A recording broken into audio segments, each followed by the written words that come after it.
Okay. Welcome, everyone. Thank you for coming. My name is Matt Butler with Devou Good Foundation, and we've got an exciting program for everyone tonight here in person, and for everyone joining us online, welcome as well.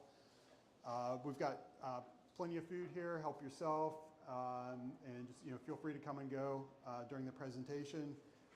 We've got about a 15-minute presentation about the College Hill project, and then Julie and Felicia are going to be joining me up here. We've got some questions that people pre-submitted. We'll probably take a couple questions from online and questions from you guys in the audience. And then we have a special announcement after the panel discussion with Brent Edwards here, who's joining us for a campaign in the city of Cincinnati this year, and he's going to talk briefly about that. We're not ready to collect your signatures yet, but we're here to get you excited about it. All right.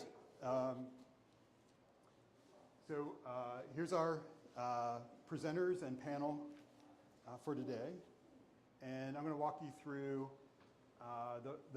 the project, basically the timeline. We have the timeline up there, and kind of give you a sense of the journey that we all went on to make change in College Hill. So Devou Good Foundation, if you're not aware, has an active transportation fund that neighborhoods can basically apply, nominate themselves. And College Hill applied in December of 2021. Walnut Hills has applied as well. I don't know if there's anyone here from Northside, but Northside has applied and have all been accepted into the grant program. In February of 2022, Councilmember Jeffries and Owens came with us to College Hill to basically get our eyes on the streets and meet with the stakeholders and walk around and look at the project area. And so it was I remember a pretty cold day, not unlike today. I think there was some snow on the ground. And so we got to pair up with folks in College Hill and really kind of see for ourselves the issues that they were living with on a daily basis. By the way, Councilmember Jeffries will be joining us a little bit later. He's in Evanston right now for a meeting, and he said he'll be here late.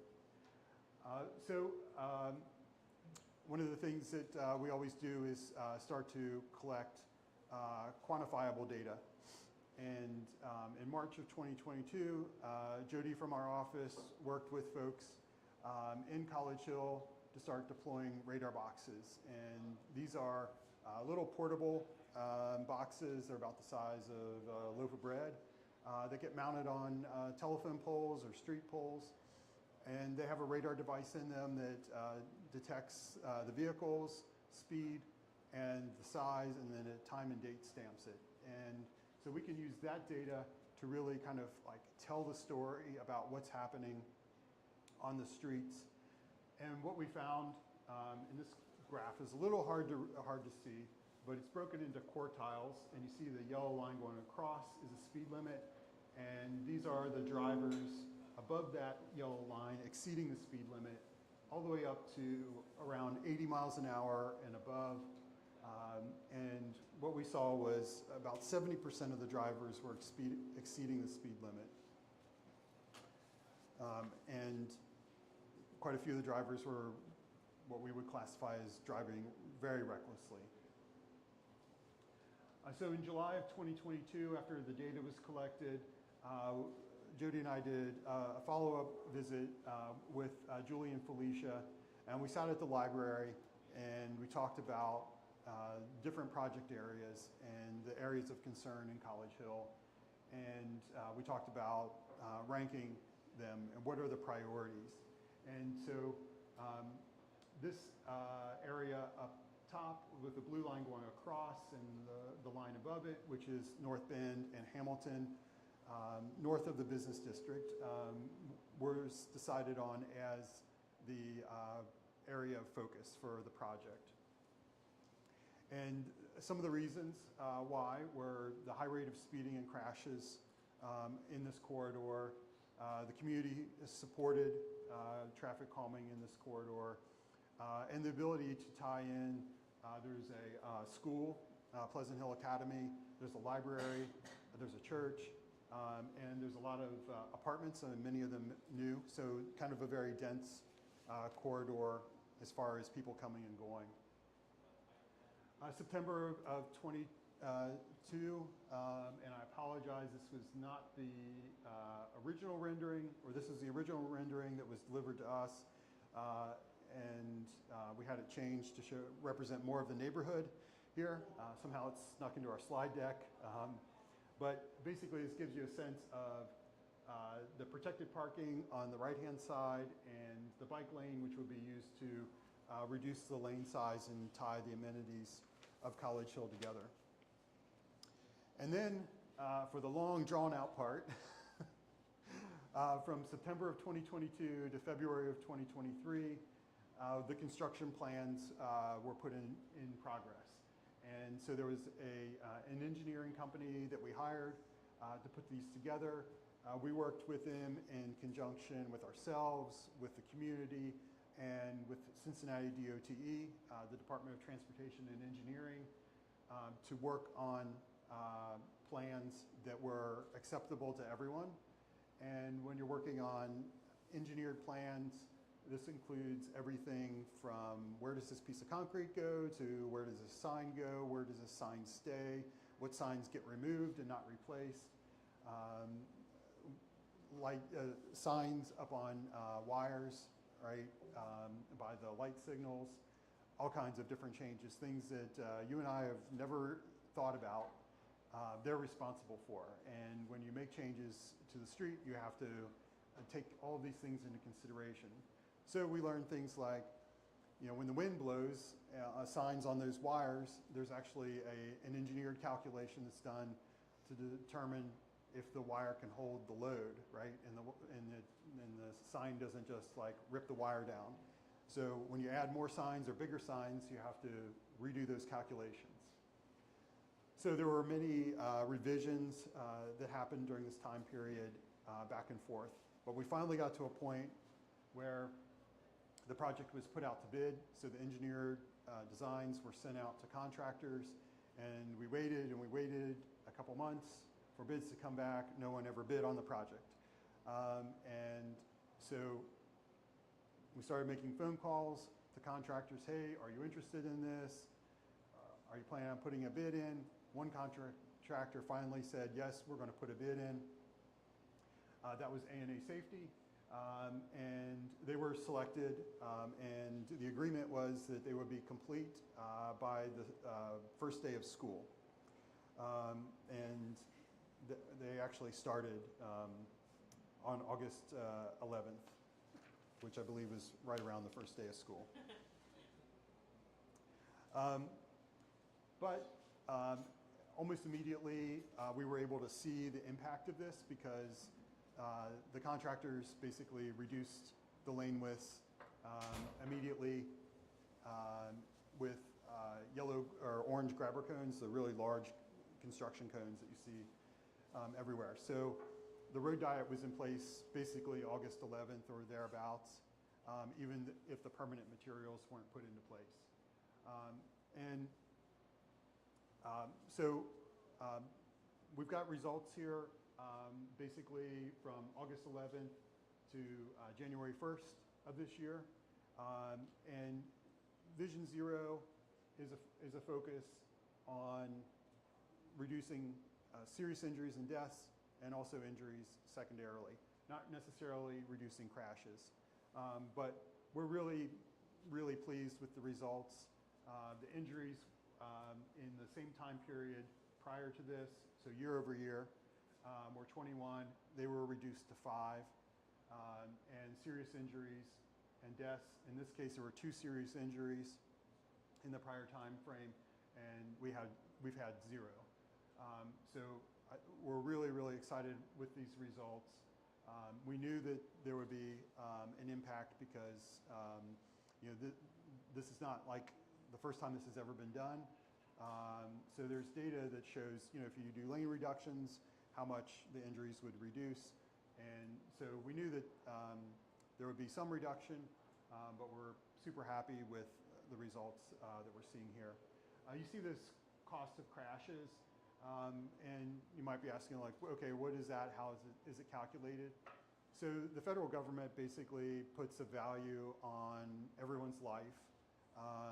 So if you're killed in a car crash, they say, okay, it's about $12 or $13 million.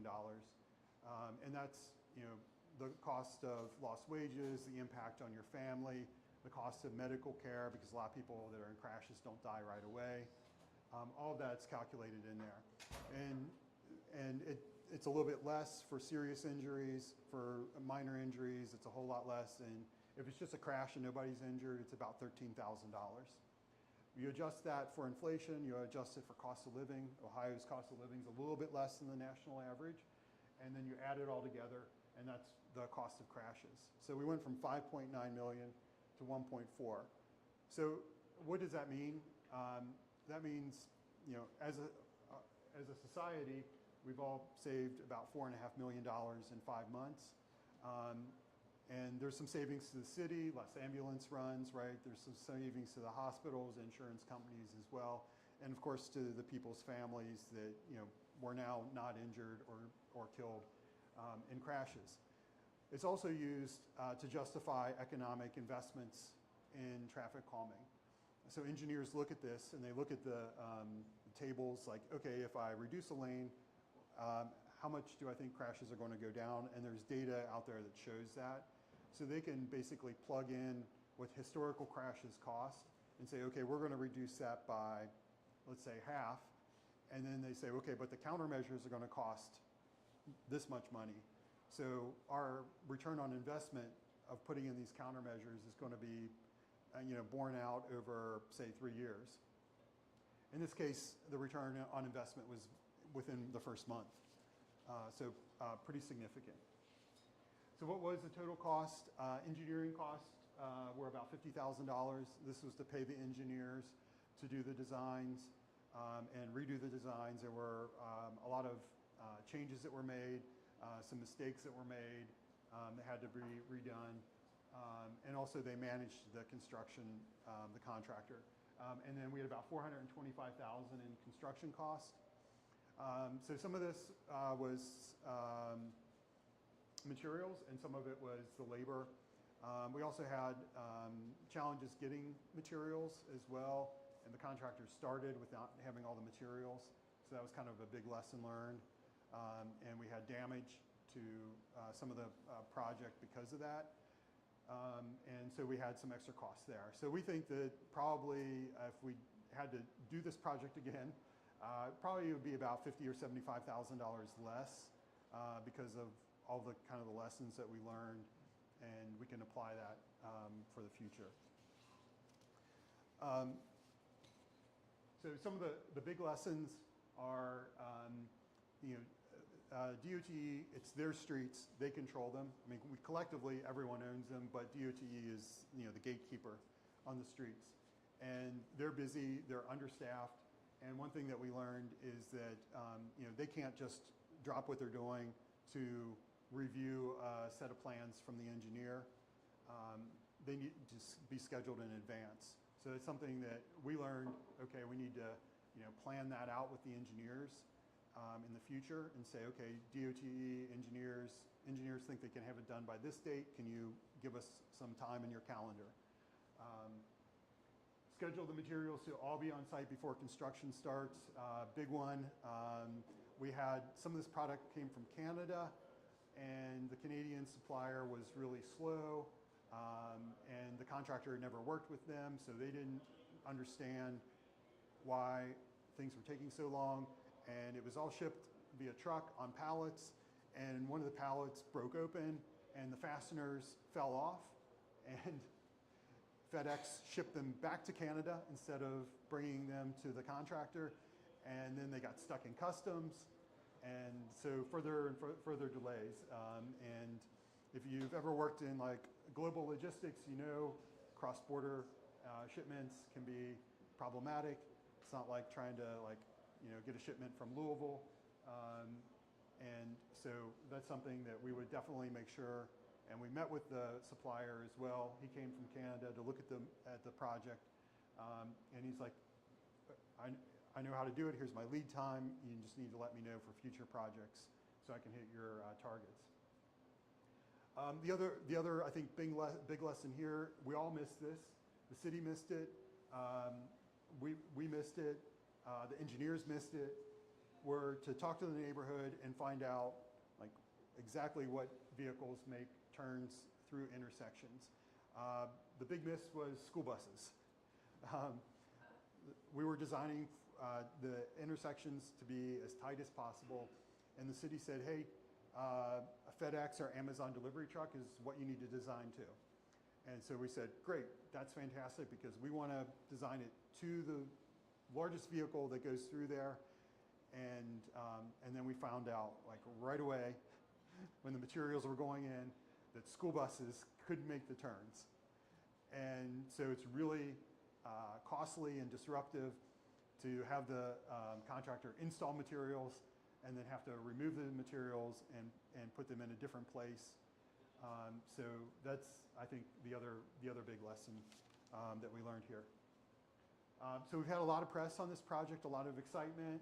I won't talk about all of these, but Curtis Fuller came out, spent a lot of time with the neighborhood, talking to folks. Here's some of our famous stars going over the bike ramp. And if you're excited about BRT, this is similar to what BRT stations should be like. They should be similar to the streetcar downtown, where it's level boarding. And the streetcar doesn't like pull over into a parking space to pick you up. It just pulls alongside. And in this case, you can't really see the ramp, but this thing is over 30 feet long. Both bus doors will hit the ramp. And you can just walk out or roll out if you're using a mobility device from the sidewalk and roll right onto the bus. And the bus is in the drive lane, so it doesn't have to pull over and then fight to get back into the drive lane. So it should be much quicker. And it also is safer for people on bikes because there's not a gap in the bike lane. And so you can, on your bike, just roll right over top of it. This was Jamestown, who was tragically killed in the project areas a couple years beforehand. So a lot of this was to make sure that something like that didn't happen again. And also to remember James. He has a ghost bike up there that was installed by the community a couple years ago, and it's right in the project area. He was working at a grocery store, and he was riding his bike home about midnight on North Bend Road, where the bike lane is right now. And he was struck by a driver, and the driver just sped off and was never held to account for his death. Devastating to his family and the community as well. Here's a little bit more data that another news station picked up. So again, a few pictures there, more press, and then some more press as well about the project. People saying it feels like drivers are taking their foot off the gas. It feels safer. More positive feedback from the community. So thank you all for coming tonight, and now we're going to do the panel discussion part of the program. Jody has a microphone. Julie and Felicia, go ahead and come on up here. And thank you,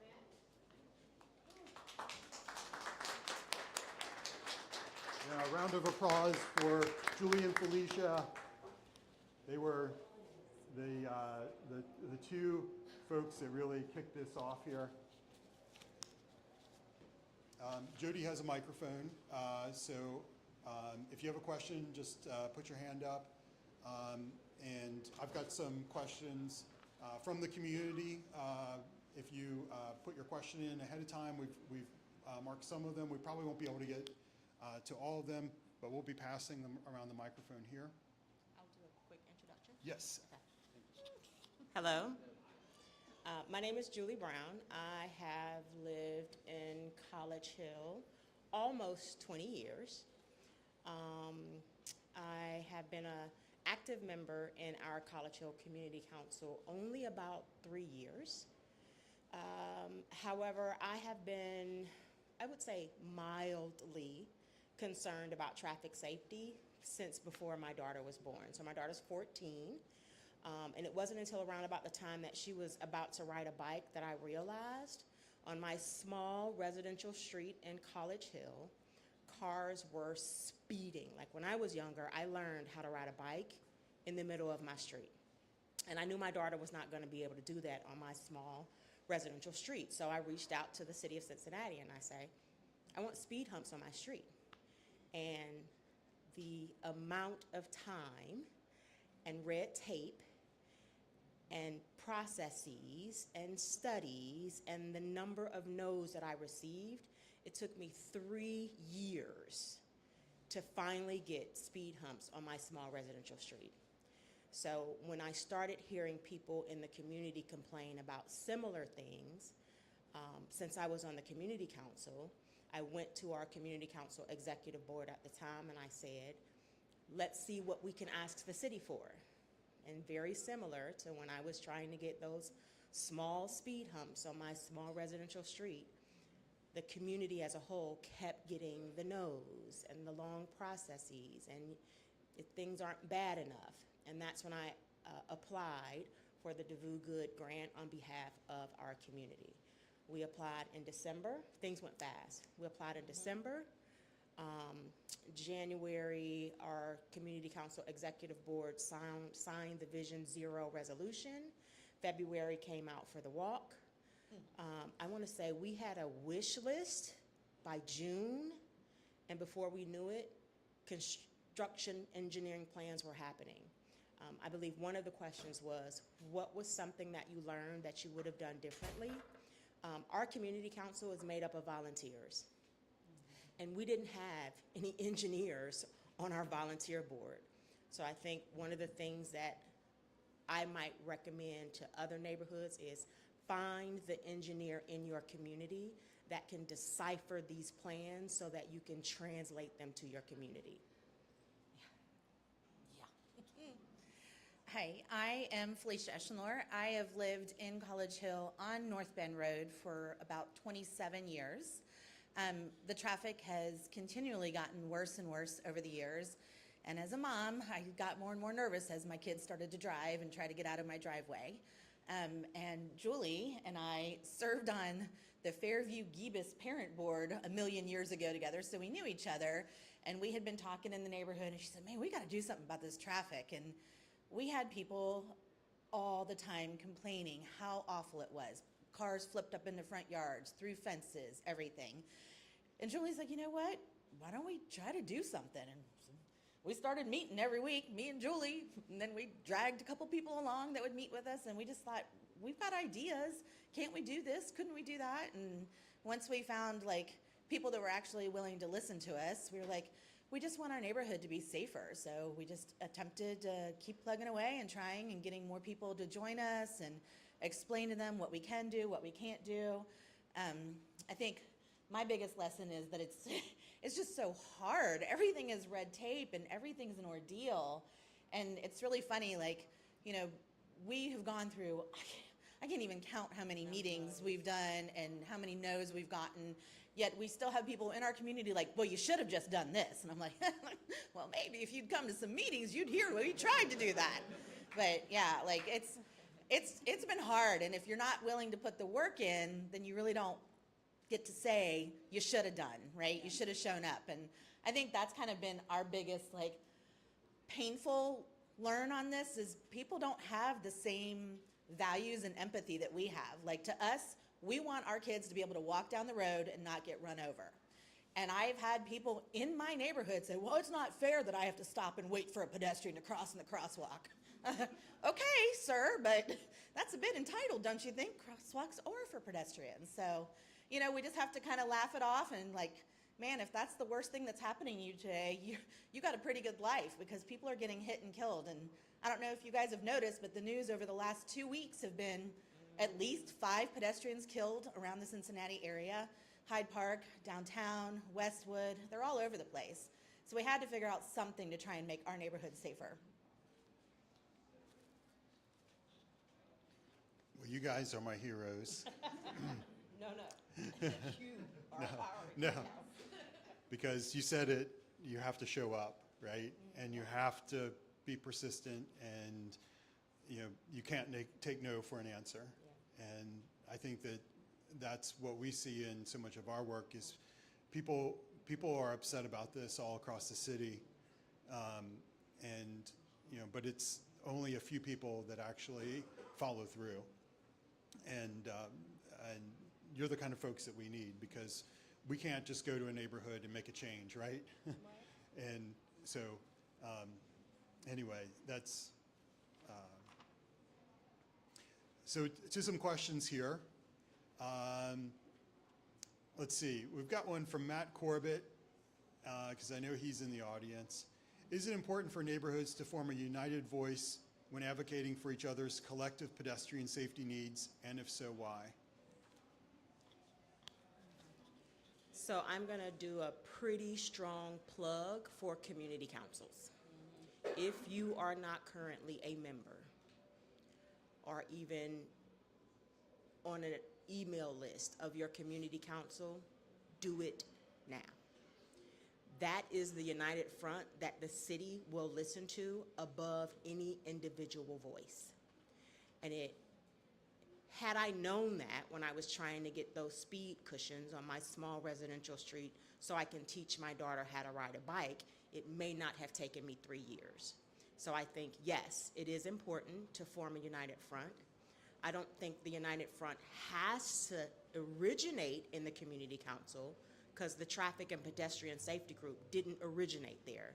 They leveraged the united front and the ear that our community council has with the city in order to get the city listening to us. But united front, yes, much stronger than individuals, and absolutely leverage your community councils. Sorry, just to act like when Jody. the community council calls. So. Thank you. Do you have anything to comment on for like community councils working together for efforts in any specific neighborhood? Yeah, I can try to answer that. I just know that we have had several other communities now start to reach out to us. North College Hill had reached out to us already a few months ago saying, hey, we love what you're doing. We want to continue it up Hamilton Avenue. Is the #1 complaint we get is speeding and traffic. We've also had Springfield Township just come out and meet with Matt this week to ask him questions. Today I got an email from somebody in Norwood who works with the city there, said, hey, you guys are doing great things out there. What can we do? So I think that like sharing information is really helpful. I know that we multiple times went to Pleasant Ridge because we really like what they're doing out there on Langdon Farm and on Montgomery Road. Like I just pull onto that street and I'm like, this is a speed diet. This feels lovely, you know? It feels so much better. So we've been really reaching out to them because they're just a few years ahead of us. So I think that's been really helpful. Hey, so I'm Ryan Crane. I'm on the East Walnut Hills Council, and I'm their traffic pedestrian safety person. So it'd be interesting to hear, or if you guys could, either now or in the future, I mean, it sounds like there's a ton of community councils or community groups reaching out to you guys because you've gone from concept to design to implementation with the city.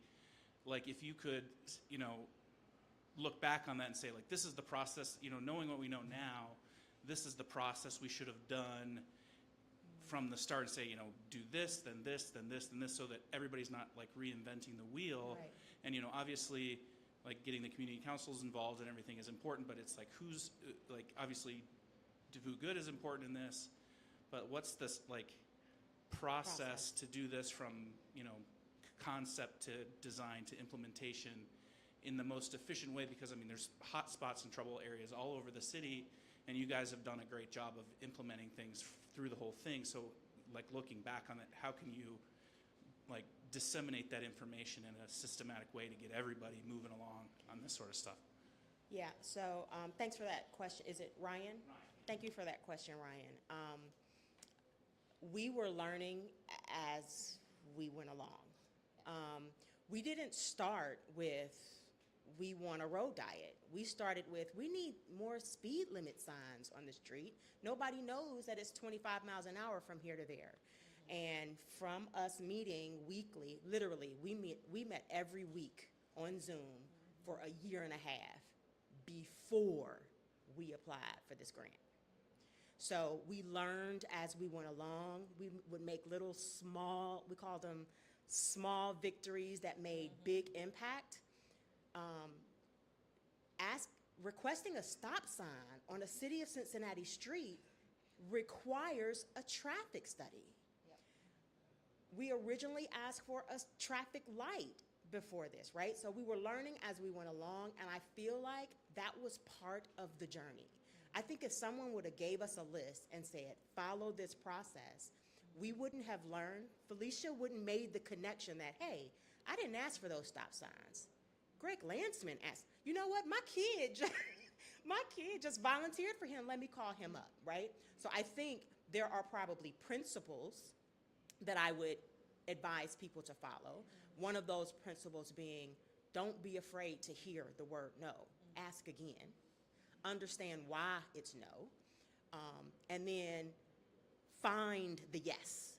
Once we found that yes, we asked for another yes. There was 2 stop signs where we followed the data and said, based on the last 3 times they told us no, these 2 streets meet the criteria for stop signs, and we asked for them. And one of them we even found out was some loophole, and they lowered the speed limit from 35 to 25. It was the principle of learning as you go. As far as the process, it has since changed. The city is learning and evolving with us as well. It's not as difficult to ask for a 4-way stop sign any longer. It's not as cumbersome to request speed humps for your street. The list is long because it's not as much work as before. So I think the city is also learning. Invest in Neighborhoods. I don't know if anybody is familiar with Invest in Neighborhoods, but they meet with community councils as a whole. I think if it's not every other Saturday, it might be like every 3rd Saturday. And those were some of the places where we got ideas, or we might inform someone else to do. Because the city council is literally relying on the community councils to identify what's next year's action plan. So I wish it was as easy as here's the checkbox, but I think for at least until the city, DOTE, can figure out what that process is, because they're still learning, I think it's going to have to be a multi-head consultation group problem solving together. And I just wanted to add, one of the things that I think we did right was, and this was Julie, because she has some sort of vision of the future, I don't know, but preemptively look, like, if this is going to cause an issue, where's it going to cause an issue when this does happen? So we preemptively got 4-way stops on streets that we thought were cross-throughs. We got, speed limits lowered. We got another 4-way stop. We asked for speed humps. So we thought, okay, this is going to be a cut-through street because people will be mad because it's going to slow them down a few minutes. So what can we do on this street? So like we've got a lot of things in the works now on all those cut-through streets. So that's something to kind of look ahead as much as you possibly can if you do end up doing a big project on a main road, because there's going to be a lot of things that trickle out over the streets, and you're going to try to, as fast as you can, because that's where your complaints are going to come in. People are like, oh, but my street's now got 10 more cars on it and whatever. So you have to kind of think about that. Okay, what can we do about this street to slow things down a little bit? So I think that helped us a bit, because we had a lot of those things set in motion before the project ever started. So think program management, not project management. The entire program of calming streets in the entire neighborhood are multiple little projects. Right. All right, should we take another question that was submitted? This is from Noah. He says that he'll be watching, but he couldn't attend in person.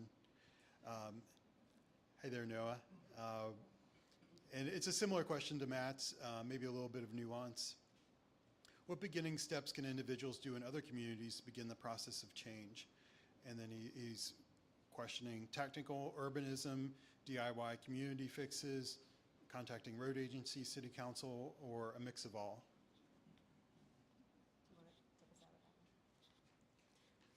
Yeah, sure. What are the three options? Well, yeah, he just gives examples of like tactical urbanism, DIY community fixes, contacting road agency, city council. Okay. Yeah, we did do a mix of all of that. So Mark Ventura here, he actually started something in our community called Action Days. We go out there and we look like crazy fools at rush hour. We've done it in our business district multiple times, but we just go out there. Sometimes we have funny hats, we have elf hats, we have whatever, jumping up and down, but we have huge signs that say you need to slow down coming through this business district. Mostly we get people honking and waving and saying thank you for bringing, attention to this area, but that's been kind of like guerrilla warfare. Like I know Mark was like, can we just paint some stripes here? Can we build up something? What can we do? Because we were getting frustrated because we got so many no's. But just kind of getting us out there in the neighborhood. Yes, it's those crazy traffic people again, but we've tried our best to kind of be in your face like, hey, we're trying to do something, trying to slow it down. So that has worked. Working with community council, like Julie said, like it was really surprising to us.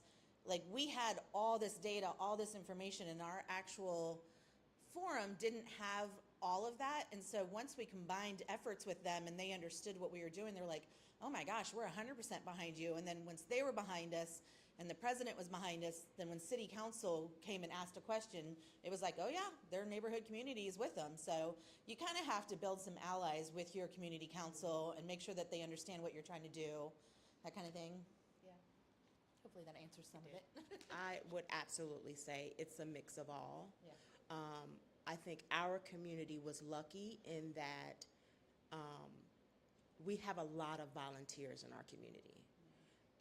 And so where McKenna would have passion about transit, Mark had passion about bicycling. I had passion about child safety, right? Like, there's all these different areas of who is passionate about what. And we never really dictated to people what to do. Like, what's your passion? Help me to become passionate about it as well. I think what Felicia said, like, our learning is that, our hard learning was that there are people in our community that are just as passionate about how much they hate this project. And we didn't want to shut them up, right? We're like, tell us, what changes do you want to see? Me and Felicia out in the cold with, what's that wheel, that orange thing where you measure? We're measuring. We're saying, this, you got to move this. This person doesn't like it here. The bus, like the reason why they found out about the school buses is because I think, Matt, you finally asked, and I'm like, oh, that's going to be a miss. Yeah. Because there's the city, and I think it was because the engineer didn't live in Cincinnati, yeah. The DOTE, the approvals, like, yes, they checked with Metro. Yes, they checked with Cincinnati Public School, but they didn't understand those nuances, right? The yellow buses, exactly. Buses were different. And so the awareness that just as passionate as we were about improving safety, transit, cycling, there are also community members who are not going to be as passionate as you are, but don't close them out. Listen to them because they have something to say. Again, that principle of be open to learn. You have to learn from the people who aren't all the way on board just as much as you do from the people who are on board. And my big learning was that a lot of our senior veteran neighbors would say, this curb extension is dangerous. And I'm like, help me understand what you mean by dangerous. And what I learned is that whereas some of our younger community members, all they had to do was take a test to get their driver's license, right? Our senior community members took this in school, and when they were taking it, you do not turn from the center lane. That is dangerous. It will cause an accident. So these curb extensions, while providing safety for them to get into the lane, goes against what they learned when they learned how to drive. If I'm going to make a right turn, I need to turn from that curb lane. That isn't there anymore because you got this stupid curb extension there. So now I have to turn for the middle lane and somebody's going to rear end me. I wouldn't have gotten to that level of understanding if someone wouldn't have passionately said, I hate this. So you have to be passionate. Find someone. There was one woman who was like, we need to do something. This is negatively impacting our senior, elderly residents. And so we're like, do you have passion enough to lead that sensing for us, right? McKenna's passionate about one thing, Mark, Felicia, myself, Wayne. So we're taking this and we're identifying sort of the action plan for the next project, for the next iteration, for the next year, et cetera, et cetera, et cetera. Yeah, I think the one thing I can add is that, this is a journey, and I learned a lot on the journey as well. And the folks in College Hill are very open-minded, and that's great because I think they're very curious and they want to learn, and they never, I think, disagreed or would ask questions, of course, but I think that if they did disagree amongst themselves, I never saw it. So I think that if you're in a community council and it's tough, you're a volunteer and everybody's a volunteer and you all have strong opinions, and everyone wants, of course, the street fixed in front of their house, and not everybody can have that, right? And I think that kudos to the folks in College Hill because they saw through all of that, and they wanted to get the best thing for the community, and that's our goal as a nonprofit as well, is to support the community and get the best outcome for the community. I'm going to take this next one, if that's okay, because this is one that has come up many times about speed cushions. This is from Timothy O'Connor, but Tim's not the only one that's raised this question. There's speed bumps or speed cushions on Marlowe, Edgewood, for example. There's some on Reading Road and Ludlow Avenues outside of College Hill. What about putting speed cushions on, in the project area, which would be North Bend and Hamilton? And my response to that is it's certainly an option. Speed cushions are, I think, effective at that moment, right? Like a raised crosswalk, but drivers can immediately speed across them after they clear them. And it's a good example on Glenway. The city did a lane reduction there, and they instead of taking it down to 2 lanes, they took it down to 3, and so they put a center turn lane in, and over the course of about 5-6 months after that happened, 2 people were struck and killed on Glenway. And so what's happening now is the city went back just in the last month or so and put in 3 sets of speed cushions. One was right around where the one woman was struck and killed. If you remember, the woman that was walking her 2 dogs, and she was killed, and I believe the dogs were killed as well. So yeah, in that case, if they're going to go with 3 lanes, that probably makes sense to do something there. But it's almost like whack-a-mole, right?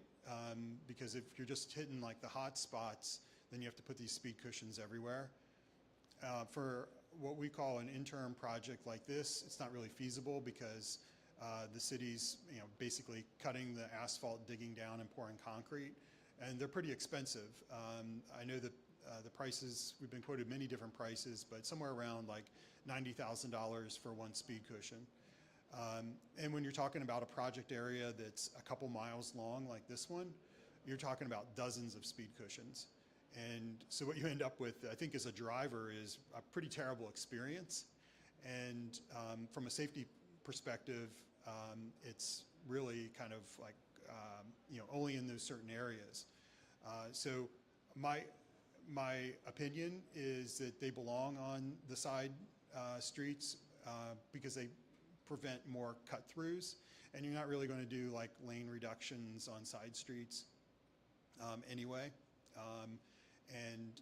So I think that's an appropriate area for them. I don't advocate for them on main thoroughfares because I don't think they're the most appropriate. But the city has done so in certain places, and I believe that they'll continue to do so. So I think that remains like up in the air for North Bend and Hamilton, but it wouldn't be my position to put them in. Yes, of course. So I agree, this is a question that we get a lot. Interestingly enough, that's where we started. So the city of Cincinnati only recently started adopting these speed cushions, and they do it on the main thoroughfares. And they have very strict guidelines of which street can get a hump, which goes all the way across, and which street can get a cushion, which has the slits in between. And interestingly enough, the month before I applied for the grant from Devou Good, our community council, the city DOTE came to community council and asked the community council to pick 2 street segments, only a half-mile long, that they would then rank based on priority against the other 51 neighborhoods in the city of Cincinnati, and only the top 10 would get them. College Hill submitted our 2 worst half-mile streets, and they ranked, out of 52, they ranked 26 and 51. And it was a DOT engineer who told us, you might not get speed cushions in College Hill. Go apply to Devou Good Foundation to see what they can help you with. They have since changed that to now they're only asking every other year, and you can only have 1 street segment that's a quarter-mile long. So as the city is learning and adapting and evolving, they only have so much money, right? And then they're testing, like, we're gonna do rubber over here. Oh wait, that tore up the asphalt. We're gonna do concrete over here. Oh wait, we have to pay additional people, experienced labor. Oh wait, like they've tried like 5, that's why you get so many different prices. There's like 5 or 6 different types of speed cushions, varying prices, varying degrees of effectiveness. And by the way, the small speed humps, they didn't get any extra funding. 2 of our cut-through streets in our lower income areas of College Hill,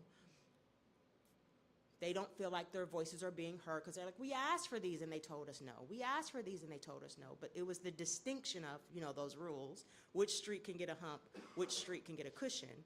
And the city just started doing these cushions. So when they're like, we asked 20 years ago, 25 years ago, 30 years ago, it was because even though it was a small residential street, it had more than 10,000 cars going through it daily, which means it was classified as a major street. And so those are 2 side streets that we just have to ask the city. We're gonna, one street we're gonna ask for a quarter mile 1 year, and then 2 years later, we're gonna ask the city to do it a quarter mile 2 years after that. And then we're still just waiting for the speed. So that was, speed cushions was on our wish list. It was not feasible with the amount of money that we had in our grant, and the city was not yet sure which cushion they wanted to put on the street. So we wanted to see them too. We're still gonna push to get them. They just won't happen as quickly and urgent or efficiently as this pilot project. I was just going to add that the city actually told us that Hamilton Avenue was not deadly enough or dangerous enough. It didn't rank enough deaths. So we were like, oh, that's great and horrifying both together. So. Oh, yeah. Questions? I've got. So first of all, congratulations on getting such great stuff for your neighborhood. Good job, and go Fairview. So my question is, what are the pros and cons in your opinion, and then also of, let's call it the city decision makers, of putting in less than permanent fixtures on the streets, such as the bolt down bollards and things like that? Pros and cons of less than permanent fixtures. Right, going with a bolted down bollard versus Right. poured concrete. It's because Yeah. they So won't give I us the think, money yet, yes, so so we I showed think them. from a community standpoint, we didn't even know that there was a less than permanent option. Once we, in that learning phase, right, once we learned, we're like, it's not permanent, can we put it down? And that's when we found all of the red tape that even though it's not permanent, it still has to go through those levels of reviews, multiple levels of reviews within the city. And what we liked about the less than permanent is when we got complaints from our community residents who said, I can't get out of my driveway. I mean, I couldn't get out of my driveway before when people were going 75 miles an hour, but I still can't get out of my driveway now because I can't see around the corner. Because it was less than permanent, we could take them up. I'm not sure what the city view is. There's probably someone in the room who might be able to answer that for us, but I'm not gonna call him out. I'm just gonna pass this to Felicia. What was the other thing? Less than permanent. Less than permanent. The other thing Pros was and that cons. the pros and cons. The other thing that kind of worked for us with that was, and the way we were explained by DOTE is they're looking to see if it can work. And I live on North Bend, and I can tell you it works. Like, my street itself is so much calmer. Like, my house, I can have the windows open in the front of my house, and it's much quieter. It's much safer when I back out of the driveway. People coming to my house are like, I thought this was going to be awful backing out. This is actually so much easier, not trying to get across 4 lanes of people going really fast.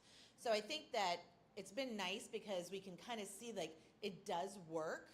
It's doing the job that it's supposed to do. Is it ideal? No. Is it, going to stay like this exactly? No. But it's going to be, we'll be able to say, look, it did work to have 1 lane each way. We just have to figure out the kinks of what can work as a permanent solution. But we can survive 1 lane each way, both on Hamilton and on North Bend, and it's okay. Does that answer your question? Oh, I just wanted opinions. Yeah. Yeah, I think that there's some maintenance cost with the interim materials that we're using because they're not as durable. But quite frankly, cars destroy pretty much everything. So even poured concrete, Did you budget for replacement of bollard? Yeah, so our agreement with the city is that they'll do the labor and we'll provide the materials. And we have some extra left over. And we tried to use the most durable material that we could. For example, the flexible bollard that the city typically uses, like if you're familiar with Central Parkway Bike Lane, those cost about $19, and the version we used cost $100. But we figured labor's expensive, and we want to make sure that it's something that will last.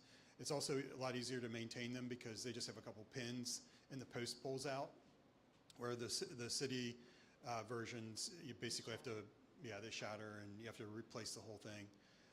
The other thing was we used heavier duty precast concrete curbs for the bike lane, which are actually heavier than what they're using on the Central Parkway bike lane in the permanent version of that. Now they are pouring like bus stops, which would be great if we could do that on North Bend, is pour the bus stops. But the city's seeing this as permanent designs, even with grants they're getting from the federal government. So it's kind of interesting time, you know, we went from 500,000 in pedestrian safety to about 9 million a year. But it's still like a drop in the bucket, right? And, you know, we have hundreds of millions of dollars in you know, unmet maintenance needs that hopefully we'll be able to fill some of that hole in the future. But, you know, in this country, we're really good at building new things, and we kind of just ignore things that need maintenance. Sadly, that's, you know, it's no different here in the city. Gas tax doesn't keep up with any of that maintenance. So what some other cities have done is, you know, passed, you know, a small tax to fund things like this. So I think that's something to think about for the future. Is, you know, would it make sense to have like a Vision Zero type of tax that, you know, that money could be leveraged to get federal grants? So typically you could use 20% local match or 40%, something like that, and get the federal government to pay for the rest of it. And other communities are doing that, and we're missing out on it. So I think, you know, that's something to think about in the future. Good question. Anyone else here want to ask a question? We got plenty more here. Are there any online? Less a question, more a comment for everybody that I don't think it's been shared yet, but designs are cooking right now for the permanent replacement of this project. So just putting that on everyone's radar that if you're interested in this, we are good guinea pigs right now for your community, because we'll see what gets voted on by our community and what actually gets built. So everything right now is effectively temporary. We're about to have permanent. So again, we're the guinea pigs. We're happy to relay what we're hearing from our community. I think it was Ryan. I don't know if he's still here. He was standing right here, but it sounds like he's the person we'd want to relay to. But putting that on everyone's radar that there's about to be permanent designs. You want to ask an online question there, Cora? Okay. I don't know if I can. I don't have my glasses on. It's like font. It's 2-point font. You can have my reading glasses if you really need them. Cora's gonna read it. Does anyone know who would need to be involved with making North Bend Road a consistent, connected network between Simpson and Center Hill Drive for the final design in 2025? We wish. Dream big That is right there. a great question. That is a dream of ours. Just for context, our original wish list was to have the project area to be longer than what it was. Going all the way down to Center Hill would require collaboration with Springfield Township, because part of that is not within the city of Cincinnati. And going all the way down to, did they say Simpson? Simpson. Would require, is that Green Township? That's It's either Township. North College Hill or Green Township. And so our project area shrunk because it had to stay within the city of Cincinnati's limits. I think the right people to talk to is going to be the Department of Transportation and Engineering for multiple different townships and cities in order to make that happen. But I believe even on a higher level, there has to be sort of this culture change that making that connection is not only important, but good for everyone. Felicia shared that we were surprised to find that not everybody shares our passion. We don't have the same safety culture. Doing that will be good. Getting people to accept that it's good, changing hearts and minds, as our Mark Ventura likes to say. Changing hearts and minds is so much more difficult. So we would love to see that happen. I know it can happen. I hope it happens in my lifetime, because I want to ride my rollator down that whole area. But yeah, keep pushing on. Question, work with your neighboring townships. I mean, if you've got, somebody right next to you, work with them, because we found that North College Hill, they've got board members that come to our meetings because they're like, we want that to keep coming down this way. And so when you can kind of work together between the two councils, that's the way to get things done. So, yeah. All right, well, we've been here about an hour. Yeah, we'll take some more. Yes, Brian. And while we're waiting on Brian, there's plenty of food here, so help yourselves. The question I have is, we all live in the city of Cincinnati, but many of our roads are state routes. How does a road having a state designation make this process easier or more likely harder? Harder. It makes it harder. It makes it so much harder. A section of our project area is on a state route. Yeah. Hamilton Avenue is a state route. That is also another one of the reasons why we kept getting so many no's from the city, Cincinnati's DOTE, is because it is a state route. And they didn't have the final say. As frustrated as we were with the levels of red tape and rounds of no's, the city and the township and, you know, the little small areas are just as frustrated with ODOT. Yeah. Trying to get approvals for state routes. That is going to have to go to the state house.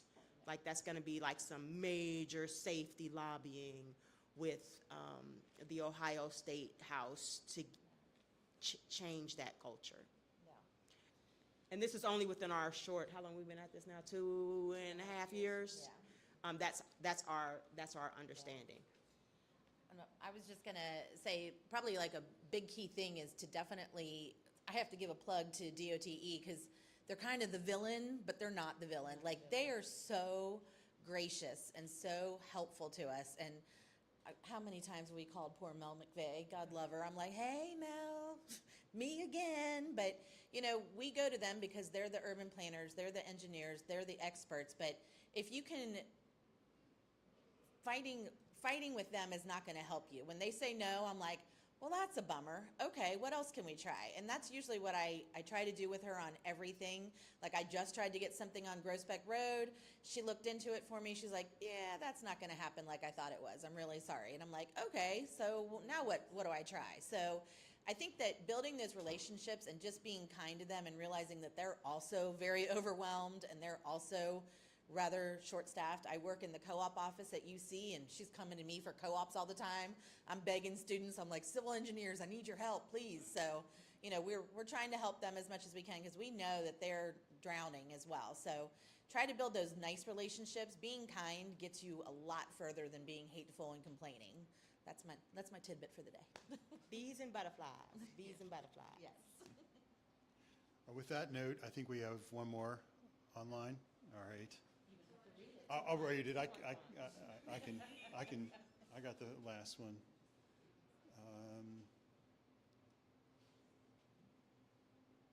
Is it known how broad the spectrum is for the type of tactical urbanism projects the city would be willing to support? Say that. I'm sorry. Ask that question again. Is it known how broad the spectrum is for the type of tactical urbanism projects the city would be willing to support? I'm going to say no, it's not known. At least I don't know. I have some hypotheses, but I don't know. My hypothesis is they are also testing the water on what they can fund and get approved. But I don't know. Oh. Come on up here, Mr. Jeffries. I'm going to let you have my seat. First of all, I love this. First of all, I have to say, I love the fact that I rode my bike here and I could barely find parking because all the bikes outside. So I knew I was in the right place. So yeah, a couple things. First on that, as Matt and Jody know, it's been laborious and we tried it in Northside, but we've been working on this concept of Imagine People Here. So it's a concept from Maine, which is essentially tactical urbanism, but within a framework. And so basically it's like these are the things that you're allowed to do. So if you want a bike lane in a non-state route, et cetera, like these are the things you can do. So we have established the framework. We tried to do it in Northside and like close down a street, Vandalia or whatever, and the coffee shop complained, and it was just not executed the right way, so like everyone was pissed off. But we need to dust that off, because I think the idea of empowering communities within a framework, obviously, because all of us don't want, people to go off and like do a, bump out in a place that causes a major crash. There are legitimate reasons that you don't want to just let everybody loose and, it's the Wild West. So it does have to be within a framework and say, okay, this is what it is and this is the process. So we have been working on that. So the other thing that I would say on state routes, these things, there are certain things that are definitely fixed. But I will tell you, I was out in College Hill last week, and I was like, oh, have you guys thought about outdoor dining? And they're like, no, we were told because it's a state route, we're not allowed to. I'm like, well, let me go and ask. And Berzino this week was like, no, you can do outdoor dining there. I'm like, really? Because there are a lot of bump outs going in College Hill, and especially like in and around the bump outs. So a lot of times you hear things and the philosophies are changing too. So I'll give you a perfect example. Right before this, I was in Evanston, which, by the way, they want speed humps, flashing lights, stop sign. Like, they have specific requests. DOTE, up until about a year ago, did not use stop signs as a traffic calming measure. They're starting to shift. And so in a lot of communities, like, you start seeing more, like in Clifton, I say, Mike, they've added some stop signs, like four-way stops, as a means to calm traffic, because they know it's fairly quick and cheap as well. It's just the cost of the sign. And so their philosophy is changing a little bit, I would say, which is a good thing. So keep pushing. If you have those requests, I would continue to push. The last thing, just macro, that I came in a little late, apologize, but that I would say, because I'm equally frustrated all the time, like, why can't we move faster? And like, we're unwinding just decades of decisions, right, in how we designed our cities. And we designed them as many highways with a priority of cars over people. And last year we passed the Complete Streets ordinance, which said, flip it, and we're now going to design streets for people first, and we're even going to have a scorecard.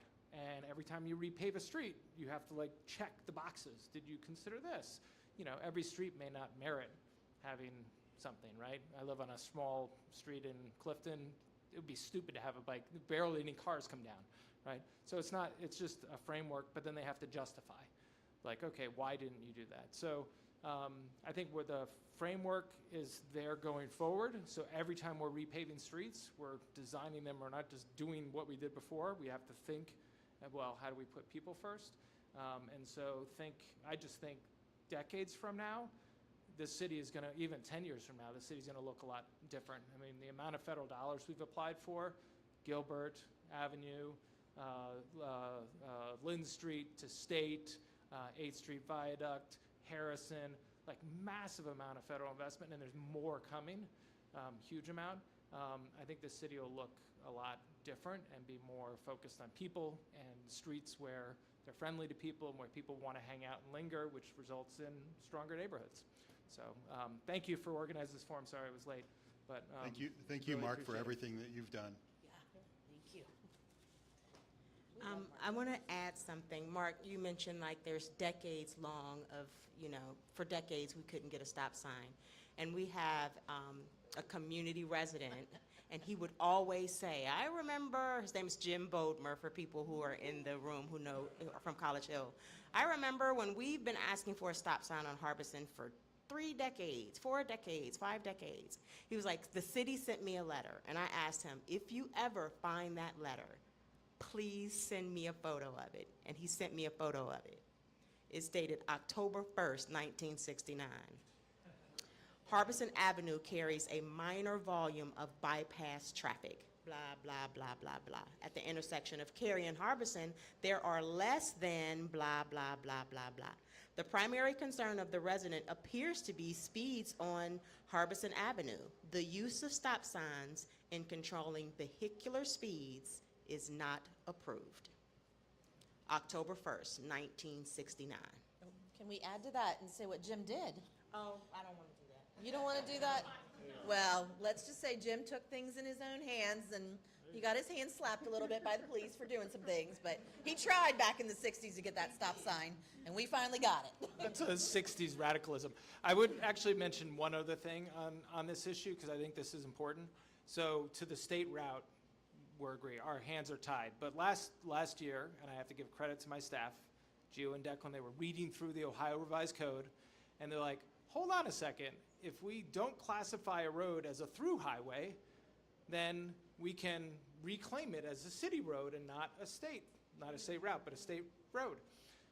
And what is required for that? And so we worked with the Department of Transportation. What's required is a pedestrian, it can't be a stoplight, but some sort of pedestrian, like yield to pedestrian or a stop sign within a mile on a road. And then you can bring the speed down. Why is that important? Because we're in this conundrum where we can't redesign the street for like 25 miles an hour and have a speed limit of 35 miles an hour. It's a liability, right? You're telling people they can go 35, but it's really designed for 25.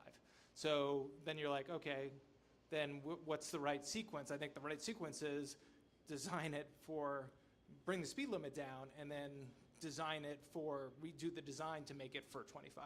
And my personal philosophy is anywhere there's a residential area, it should be 25, period. There are houses, apartments, people living there. It should be 25 miles an hour. So I would take that back to your community council, and if there are intersections where like, yeah, we want to reclaim this and make it 25, work with Department of Transportation, because they're taking those requests, and I know I see Justin, on like Middleton and Clifton, brought it down to 25. So it is happening, and it's best happening from the community council up. Like we want to bring the speed limits down in these intersections. So please take that forward. And that's why our group of volunteers started with speed limit signs. That the throughway, that was the loophole for Argus Road. One of those things is it has to be under a mile long, and Argus Road is like 0.89.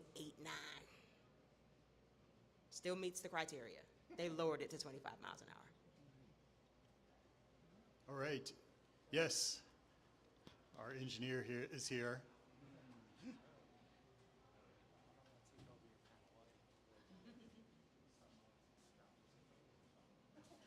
Hi, I'm Dave. I just wanted to share a little bit of encouraging news. Recently, ODOT is adopting context-sensitive design, which means they are in the process, we'll see how long the process takes, but of changing their regulations where you can lower the speed limit and change the design simultaneously. And so hopefully, and this is generally reserved for urban areas, so hopefully that kind of roadblock is going to be a thing of the past. So Sounds encouraging. Thank you. All right. Anyone else? Okay. Thank you all for coming. Brent Edwards is here to just say a few words about a really cool thing coming up this year that I think a lot of you will be interested in.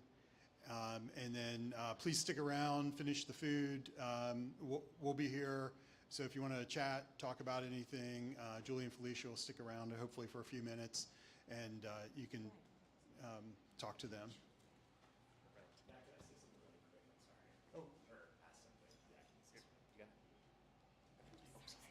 All right, yeah, I just wanted to say, like, mainly a message, I know to the College Hill folks, like residents, but also like to the city and like DOTE. Like Gilbert has gotten a lot of money for funding for pedestrian safety improvements, and I just hope that we can work really closely. Like, I know like knowledge sharing is important, but like go beyond knowledge sharing, like be really collaborative amongst our neighborhoods, like.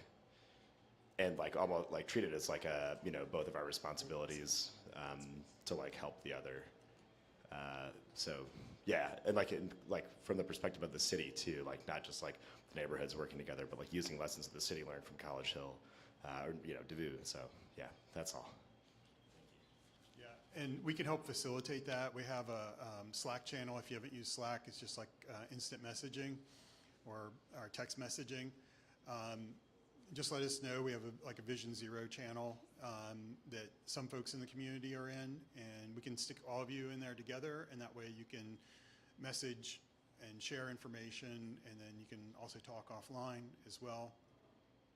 But that's available. So we're happy to host that, and we have other people on there having conversations as well from other communities. All right, well, here's Brent. Awesome, thank you so much. Really hard to follow up after such an amazing group of speakers, but I'll try my best. Really great to see so many friendly faces and people that I'm sure I'll be getting to know much better over the course of this year and beyond. One of the things that really struck me from this group and the presentations tonight is, what really can be done when a group of concerned citizens come together and form a grassroots, organization to really get things done for their community. And this campaign that we're about to announce is really just an evolution of that philosophy. So my name is Brent Edwards. I'm a proud Madisonville resident. I've been in Cincinnati since 2009 when I came here to go to Xavier University. And then after graduating, stayed in the crazy world of political campaigns, various ones from city council all the way up to person running for Congress. And, I got in touch with Matt, late December when he said, we really have an issue that's affecting the city and Hamilton County as a whole. And I started, digging a little bit more into this. And I learned a lot about OKI. I'm guessing here most people know what OKI is. Can you raise your hand if you've at least heard of it? Okay, I think that's pretty much everyone. Does anyone actually know what OKI does, like really know? 1, 2, 2, okay, 3, yep, that, I don't want to be too cynical, but I think that's by design. It's a very opaque organization.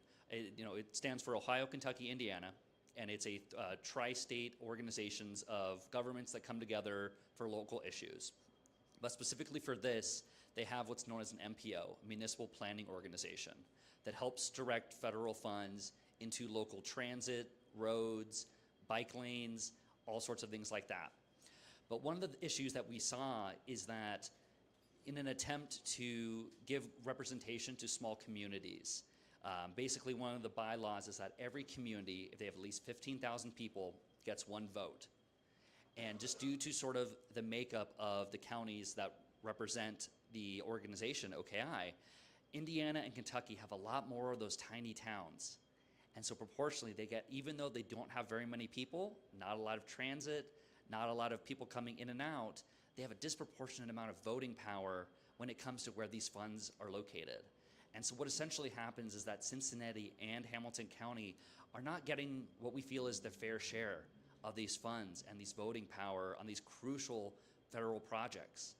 And so one thing that we saw that Matt let me know about was Houston had a similar situation where after some massive flooding, more of the suburbs and more affluent areas that were not in the city core got the funding first because they had the votes. And so urban activists said, we need to change this.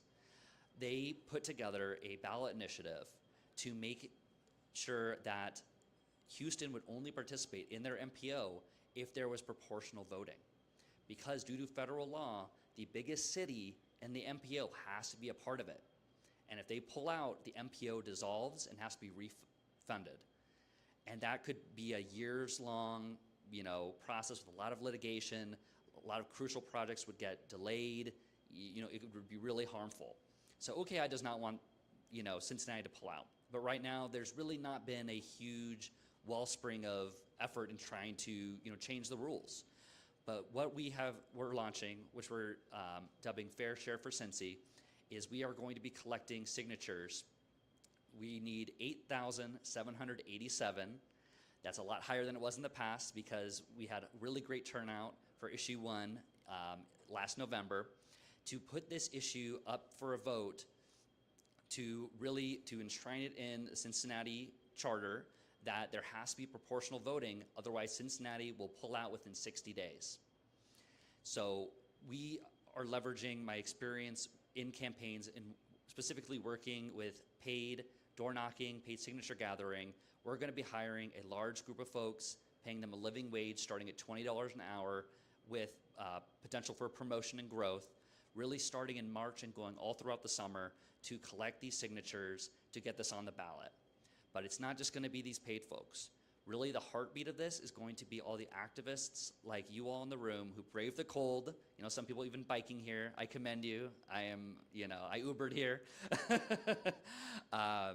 You know, to collect these signatures. So we're still getting the language approved by the city government, but we're going to likely have that sometime next week.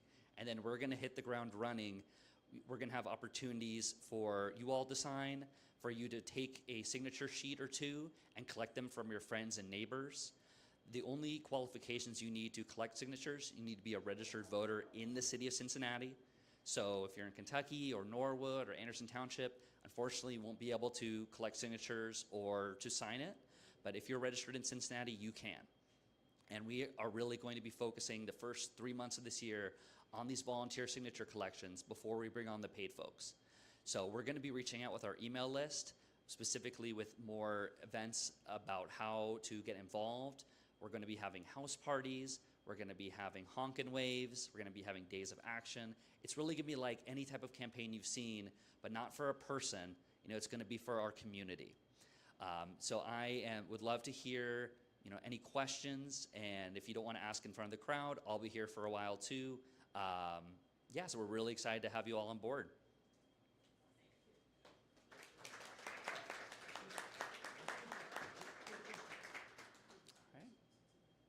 All right, letting me off easy. I'll take it. Thank you.